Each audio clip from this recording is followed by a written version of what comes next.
로마서 6장 1절에서 14절의 말씀으로 뿌리 깊은 나무란 제목으로 하나의 말씀 전하도록 하겠습니다. 그리스도의 연합을 세례 받았다라고 오늘 바울은 표현합니다. 성경에서 말하는 그 세례는 사실 역사적으로는 많은 물이 필요했습니다. 물속에 들어가 입수하여 세례를 받았습니다. 그 세례는 죽음을 의미했습니다. 즉 나는 물속에서 세례를 통해서 죽음 안에서 그리스도와 연합한 성도라고 오늘 성경이 이야기하는 것입니다. 그리스도께서 무덤 안에 들어가신 것 같이 나는 물속에 들어간 것입니다. 고린도전서 10장 2절에서는 다 우리가 이스라엘 백성들이 다 구름과 바다에서 세례를 받았다라고 말씀하고 있습니다. 홍해가 앞에 있습니다. 뒤에는 애굽 군사들이 따라오고 있습니다. 뒤로 가도 죽고 또한 앞으로 넘어가려고 해도 죽을 수밖에 없습니다. 그런데 하나님께서 홍해길을 열으시고 그 길을 지나가게 하셨는데 그것이 세례 받은 표라고 말하고 있습니다. 그러나 우리가 믿음과 세례에 관하여 오해하지 말아야 할 것이 있습니다. 그것은 우리는 오직 믿음으로 그리스도와 연합한 사람들입니다. 우리는 오직 믿음으로만 의롭다 하심을 받은 사람입니다. 단지 세례는 그리스도와 함께 죽는 도구라고 말씀합니다. 그래서 세례는 마치 이와 같습니다. 제가 오랜만에 반지를 꼈습니다. 저는 결혼식 때 이 반지를 낌으로써 오직 나는 아내와만 연합을 하고 오직 아내만을 사랑하고 다른 여인들에 대해서는 죽었다 고백했습니다. 그래서 저는 다른 여인들을 쳐다보게는 됩니다. 그러나 오직 믿음으로, 그렇죠? 사랑함으로 아내와 결혼했음을 고백합니다. 그 언약의 반지라는 도구를 통해서 나는 아내와 연합을 하였습니다. 그러므로 언약은 그리스도에 대한 믿음을 의미하고 반지는 세례를 의미한다고 볼 수 있습니다. 저는 이 반지를 1년에 한 번 혹은 2번 착용합니다. 그 외에는 따로 보관합니다. 아끼는 마음도 있고 반지를 끼는 것이 익숙하지 않고 잃어버릴까 두렵기 때문입니다. 저도 그렇고 저희 아내도 보통은 빼두고 1년에 의미 있는 날에만 한 번, 2번 착용합니다. 그런데 만약 제가 스스로 1년 365일 중 360일을 이 반지를 빼고 살기 때문에 그렇지, 나는 내 마음대로 무책임하게 살아도 된다라고 여긴다면 그거는 사실 말이 되지 않습니다. 오히려 반지가 눈에 보이지 않더라도 또한 손에 느껴지지 않더라도 저는 1년 360일 이상을 마치 이 반지를 끼고 있는 것처럼 생활하고 행동을 합니다. 세례도 마치 이와 같습니다. 구원파에서 얘기하는 것처럼 내가 언제 몇 날 며칠에 세례를 받았고 구원을 받은지 그 날짜를 정확하게 기억하고 있으라는 의미가 아닙니다. 세례를 받았고 그리스도와 연합하였습니다. 그리스도와 연합한 생활과 삶을 살라고 우리에게 말씀하는 것입니다.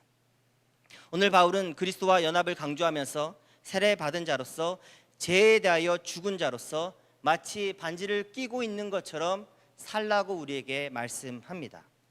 그러므로 오늘 본문을 여는 첫 번째 1절의 질문, 우리 믿는 자들이 은혜를 더하게 하려고 죄에 거하겠느냐라는 그 질문에 뭐라고 답하시겠습니까? 바울은 단호히 거부합니다. 우리는 더 이상 죄의 종이 아니다 말합니다. 죄는 더 이상 우리의 주인이 아니다 선언합니다. 왜냐하면 우리는 그리스도와의 연합을 통하여 죄에 대하여 죽었습니다. 성경은 그리스도께서 십자가 위에서 죽으심으로 죽음 자체, 죄에 대한 죽음을 선언하였다라고 말씀합니다. 그러므로 우리가 그의 죽음에 참여한다는 것은 역시 우리도 죄에 대하여 죽었다라는 것을 말합니다. 우리가 주의 이름으로 세례를 받았다는 것은 그때 갈보리에서 주님과 함께 죽었다라는 것을 말하고 있다라는 것입니다. 그렇다면 로마서가 보여주고 있는 죄는 무엇입니까?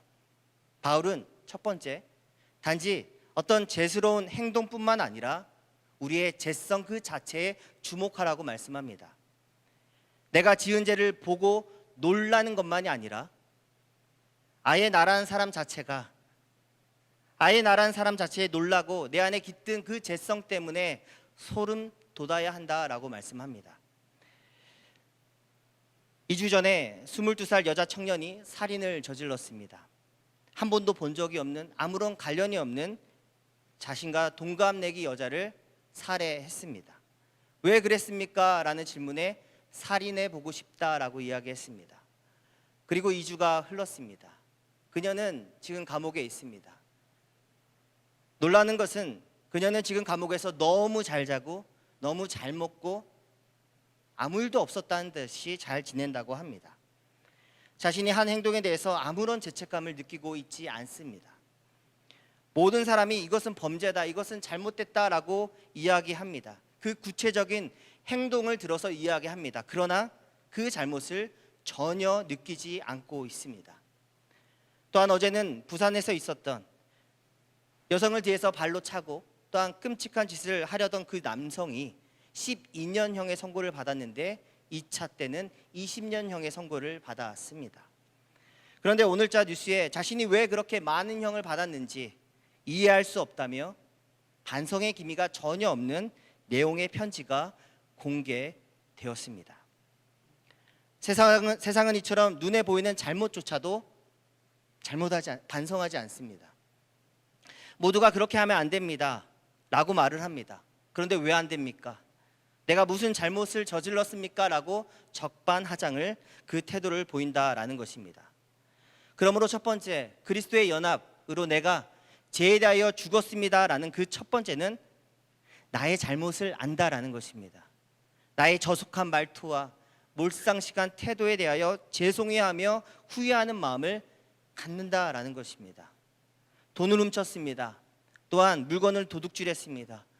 또한 생명을 훔쳤습니다. 죄송해하며 배상하는 마음이 있어야 합니다. 경건한 장소에서 화를 내고 소리를 지르고 상식에서 벗어난 행동을 했습니다. 미안해하고 잘못했습니다 하는 마음을 갖는 게 당연합니다. 오늘 아침에도 라디오로 뉴스를 하나 들었습니다.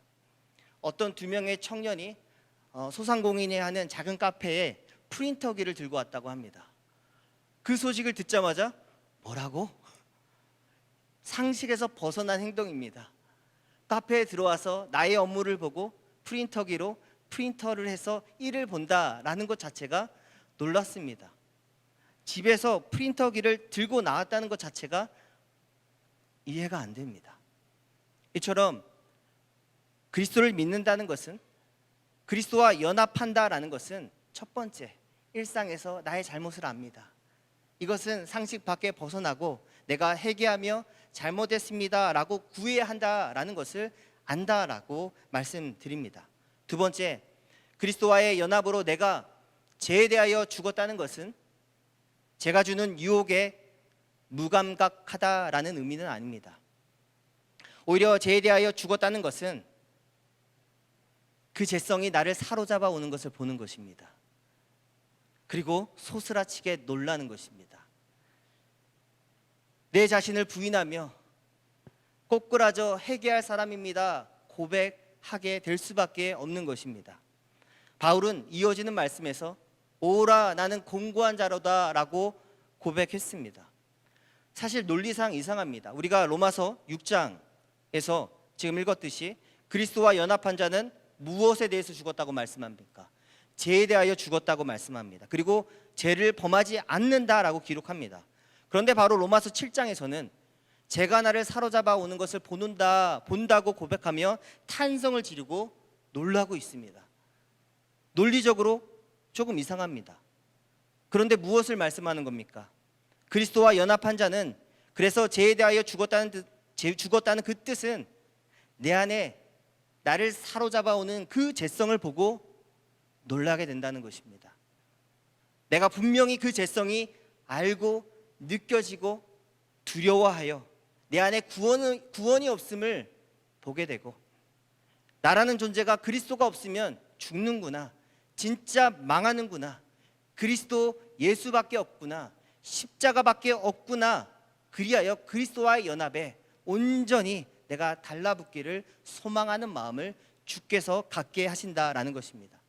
그러므로 성령께서 깨닫게 해주시지 않으면 죄에 대한 깨달음도 자백도 절대 있을 수 없습니다. 일상생활조차도 성령께서 우리 마음 가운데, 그리스도를 믿는 마음 가운데 착하고 선한 마음을 주지 않으시면 나는 잘못 없습니다. 상식 밖의 행동을 하면서도 미안해하는 마음이 없다라는 것입니다.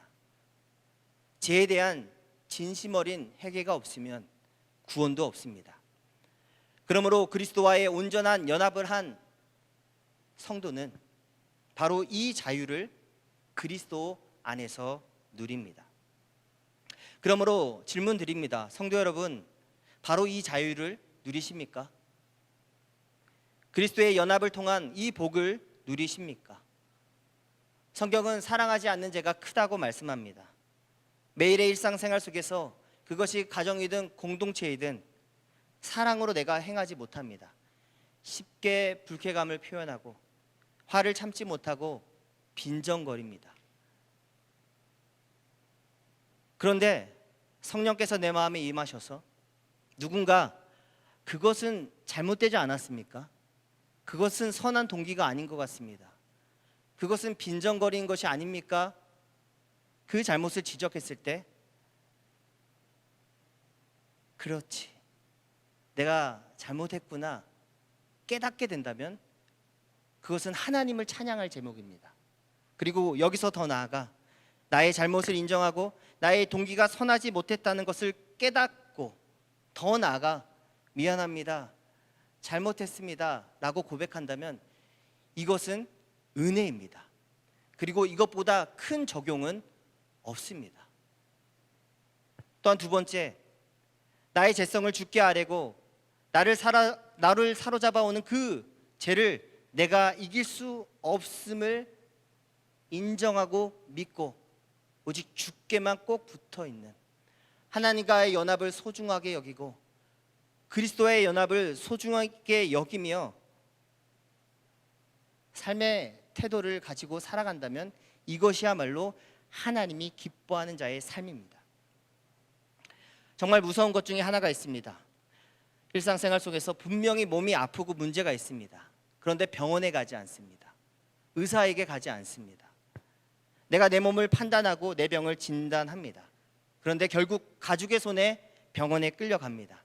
엑스레이를 찍었습니다. 의사는 암을 잘라내야 한다고 판단합니다. 그런데 그렇게 할 필요 없다고 소화 잘 되는 약이나 하나 달라고 호통을 치며 나갑니다. 그렇다면 이것은 정말 멸망입니다. 이것은 그냥 죽는 것입니다. 내 몸을 정밀 검진을 통해서 확실하게 알게 되었음에도 불구하고 인정하지 않는다면 이것은 복이 아니고 이것은 죽자라고 말하는 것입니다. 성경이 멸망하고 죽을 자들에게 그리스도와의 연합을 연결해 줍니다. 그리스도의 말씀을 인정하고 받아들이라고 말씀합니다. 그러나 그리스도의 말씀을 신뢰하지 않습니다. 회개할 마음을 주셨음에도 불구하고 고집을 부립니다. 그 말씀이 어디에 있습니까? 우리 로마서 2장 4절과 5절 말씀을 같이 읽습니다. 시작. 혹 내가 하나님의 인자하심이 너를 인도하여 회개하게 하심을 알지 못하여 그의 인자하심과 용납하심과 길이 참으심이 풍성함을 멸시하느냐. 다만 내 고집과 회개하지 아니하는 마음을 따라 진노의 날 곧 하나님의 의로우신 심판이 나타나는 그날에 임할 진노를 내게 쌓는도다. 하나님이 우리를 사랑하신답니다. 그래서 인도하셔서 회개할 수 있고 그리고 하나님의 용납하신 그 넓은 품에 안을 수 있고 들어갈 수 있는 기회를 준다고 말씀합니다. 그런데 사람이 그것을 멸시한다고 합니다. 그 풍성한 하나님의 사랑을 멸시한다고 합니다. 무엇 때문에요? 자신의 고집 때문에, 그리고 자신의 자존심 때문에 인정하지 않는다고 말합니다. 그래서 저는 교회를 다니지만 그리스도를 믿지 아니하고 그리스도와의 연합을 싫어하는 자들이 있다고 봅니다. 그리고 통계상 우리 스스로도 그것을 알고 있습니다. 그들은 교회를 다니면서도 마지막 날 진노의 날이 닥치면 절대로 하나님의 위로를 받지 못합니다. 그리스도의 구원과 그 위로를 받지 못합니다. 그러므로 그리스도를 믿는 자는 일상의 실수와 잘못을 인정할 수 있어야 합니다. 그리스도와 연합한 자는 나의 연약함을 알고 인정할 수 있어야 합니다. 그리고 무엇보다도 가장 중요한 것, 나를 사로잡아 오는 그 죄성, 내가 어찌할 수 없고 내가 컨트롤할 수 없음을 알고 그리스도께 나 자신을 온전히 맡기고 그 안에 숨어 피하는 것입니다. 이것이 은혜입니다. 다윗도 이 은혜에 대해서 이렇게 고백합니다. 로마서 4장 7절 8절 말씀입니다. 같이 읽습니다. 시작. 불법이 사함을 받고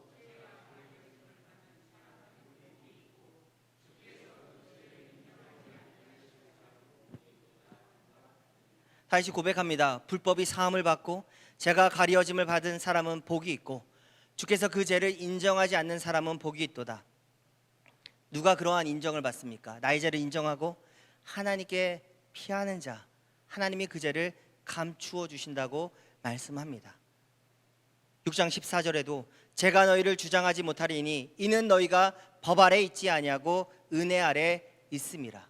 그러므로 은혜 아래 있다는 것은 하나님께 나 자신을 드리며 하나님께 나의 죄가 이렇게 큽니다, 주님밖에 없습니다, 하나님께 갑니다 고백하는 자가 할 수 있는 것입니다. 그리고 그 자가 하나님의 크신 은혜를 바리고 받고 누린다라는 것입니다.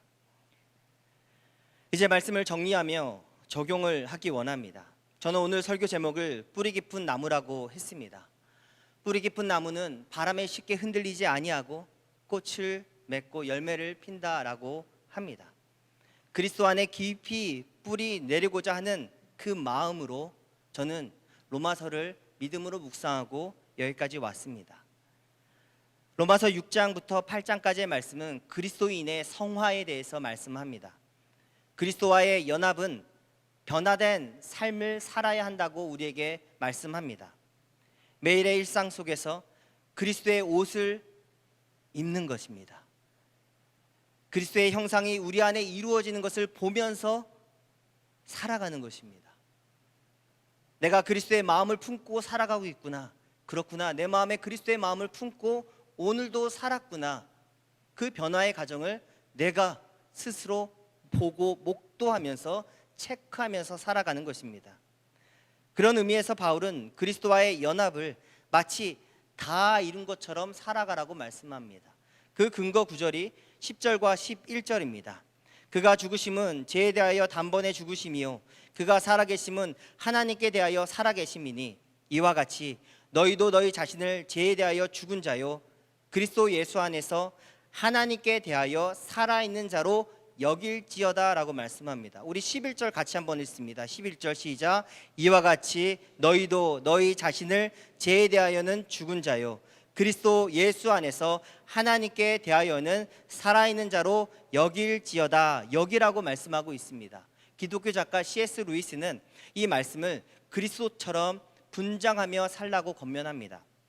내가 마치 작은 그리스도인 것처럼 가장하며 살라고 이야기하면서 하나의 이야기를 예화를 들려줍니다. 늘 멋진 미남형의 가면을 쓰고 사는 어떤 남자가 있었습니다. 그런데 수십 년을 그렇게 가면을 쓰고 살았습니다. 그리고 어느 날 드디어 가면을 벗고 거울을 봅니다. 그런데 진짜로 자신의 얼굴이 가면을 썼던 그 모습으로 바뀌어 있음을 발견하게 됩니다. 정말 미남이 된 것입니다. 위장했던 얼굴이, 변장했던 얼굴이 진짜 현실 속의 내 얼굴이 된 것입니다. 우리가 작은 그리스도처럼 살면 우리는 그리스도를 비추는 거울이 되고 그리스도를 전해주는 운반자가 되어 어느 순간 우리는 그리스도를 닮아가는 사람이 되는 것입니다. 우리가 작은 그리스도인 것처럼 살아가면 우리 안에 그리스도의 형상이 어느 날 어느 순간 매일의 일상처럼 기적처럼 살아가게 된다라고 이야기를 합니다. 우리가 그리스도의 말씀을 먹습니다. 그리스도를 모방합니다. 그렇게 살아갈 때 우리는 그리스도의 옷을 입게 됩니다. 우리를 통해 그리스도의 얼굴이 드러나는 것입니다. 아기를 키우는 어머니는 갓 태어난 아기가 마치 진짜 말을 할 줄 아는 사람처럼 대합니다. 엄마 엄마, 아빠 아빠, 이것은 TV야, 이것은 냉장고야, 대화하면서 아이를 키워나갑니다. 그리고 아이는 어느 순간 정말 말을 하기 시작합니다. 오늘 아침에 목사님과 함께 가지치기를 했습니다.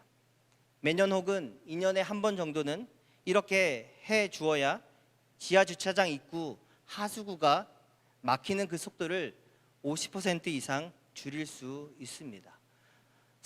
반대쪽 사진을 찍지는 않았지만 많은 가지치기를 했고 쓰레기 한 포대가 나왔습니다.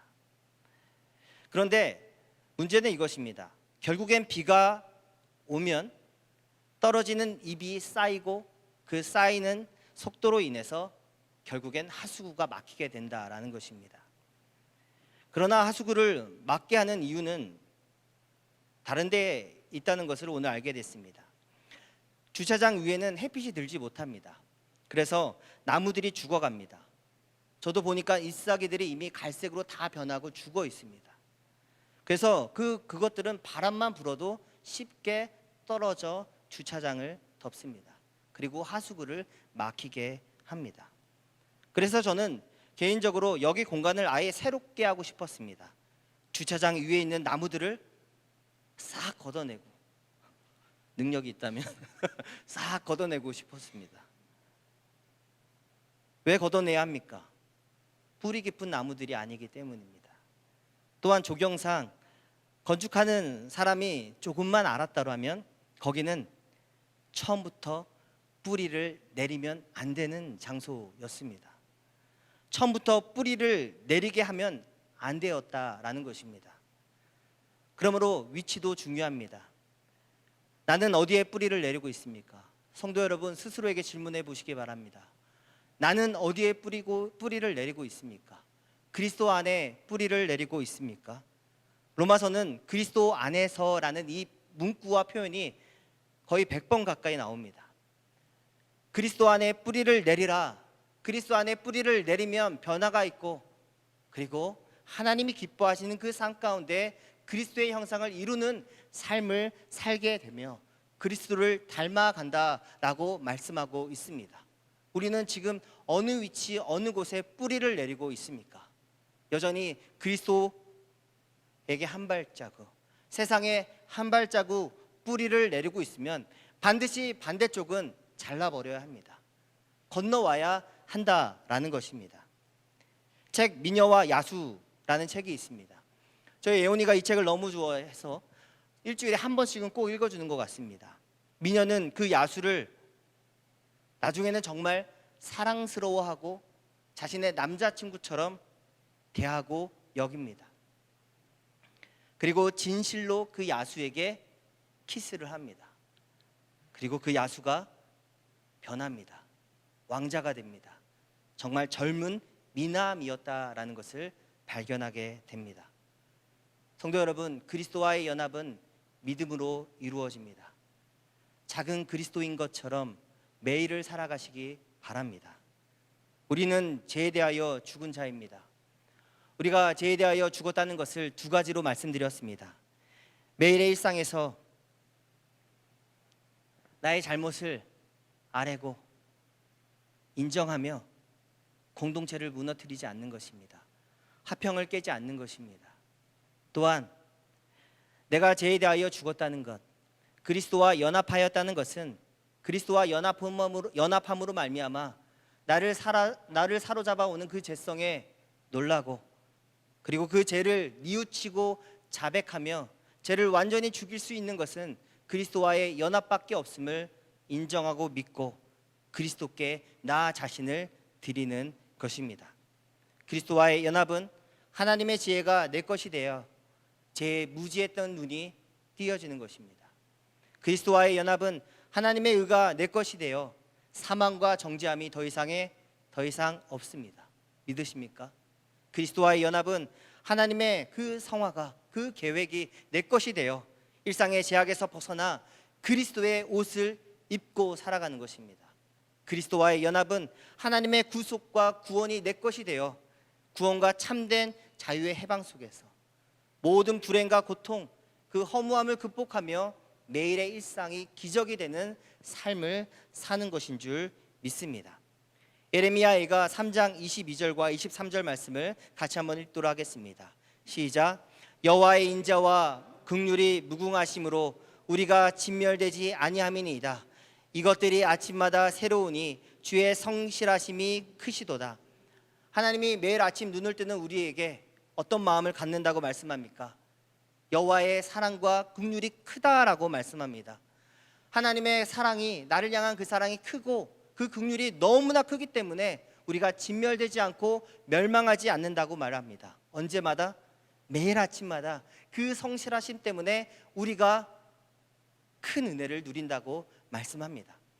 이 말씀의 의미를 가지고 로마서 2장 4절을 같이 한번 읽어보도록 하겠습니다. 시작. 혹 내가 하나님의 인자하심이 너를 인도하여 회개하게 하심을 알지 못하여 그의 인자하심과 용납하심과 길이 참으심이 풍성함을 멸시하느냐. 매일 아침마다 주님의 긍휼과 사랑이 크다고 말합니다. 그러면 우리는 언제마다 하나님 앞에 내가 죄인입니다, 나의 잘못을 주님께 아뢰입니다 고백합니까? 매일 아침마다 주님의 긍휼과 사랑이 큽니다 감격할 뿐만 아니라 나를 진멸시키지 아니하고 나를 그리스도 안에서 구원케 하신 그 은혜로 인해서, 그 풍성함으로 인해서 감사하는 삶이 우리의 삶 가운데 매일 있기를 소망합니다.